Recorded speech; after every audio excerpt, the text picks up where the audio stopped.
All right, now we're going to solve an equation involving a radical. And basically, we want to be able to get the x's by themselves, but an x right now is trapped inside a radical. How do we normally get rid of a radical? We square it. So in general, though, when an equation only has one radical, isolate the term with the radical first, then square both sides. You'll see with example 4b what we do if it has more than one radical. But right now, let's move the x over to the other side. We'll add x onto both sides, becomes a positive x. And now we can square both sides. Left-hand side to square that, pretty easy. Square and the square root just cancel out. On the right-hand side, if you get good at this pattern, the right-hand side is not a big deal either. This pattern is going to come up so much in this section, you're going to get really good at it if you're not already. So remember, if you square a plus b squared, that's what you get. So if I'm going to square x plus 2 squared, x is my a and 2 is my b. So the first term is supposed to be a squared, which in this case is going to be x squared. The second term is a times b, and then you double it. So x times 2 is 2x. Double it, you get 4x. And then we have b squared, and you get 4. And there we go. Now it's a quadratic equation. I'm going to make one side equal 0. So I'm going to subtract 2x from both sides and subtract 7.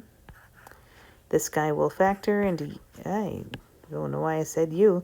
This guy is going to factor into x plus 3, x minus 1. Set each factor equal to 0. And we get x equals negative 3 and x equals 1. And we think we're done, but we're not. Unfortunately, we may have something called extraneous solutions. In general, anytime you raise both sides of an equation to an even power,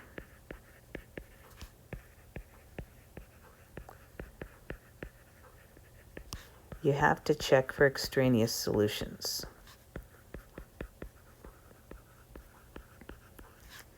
What are extraneous solutions?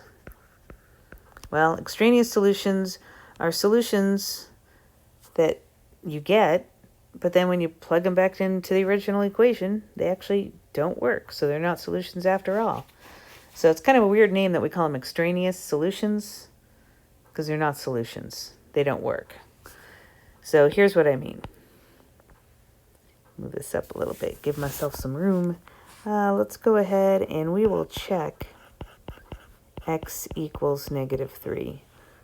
When you check for extraneous solutions, always go back to the original equation. And so the original equation is up there at the top of the screen. I'm going to plug in a negative 3 in for all of those x's. So is this true? Well, let's see here. 2 times negative 3 is negative 6. Plus 7 is 1. Minus a negative 3 is plus 3.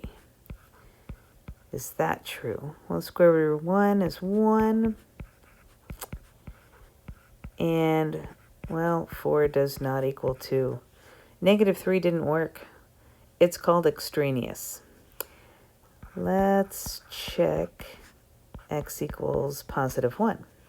Again, go back to the original equation and let all those x's equal 1 this time. And let's see if it works. Let's see, 2 times 1 is 2, plus 7 is 9. Is this true? Well, the square root of 9 is 3. And 3 minus 1 is 2. And 2 equals 2. So x equals 1 worked, but x equals negative 3 did not.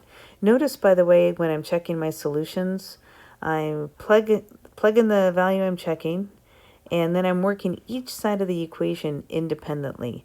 I never do something to both sides of the equation. I don't add 1 onto both sides of the equation. I don't square both sides of the equation. I'm just simplifying both sides independently.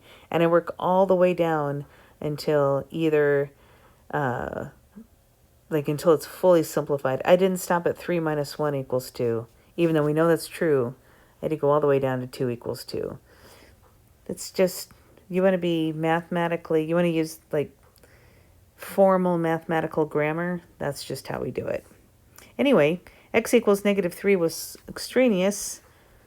So I can say x equals negative 3 is an extraneous solution. You don't actually have to state this. It's up to you. Although pay attention to the directions. Your teacher may want you to state which solutions are extraneous. Maybe if they don't state it, you don't have to say it. But the answer is x equals 1. And so that's what we're going to box to let people know that that's our final answer.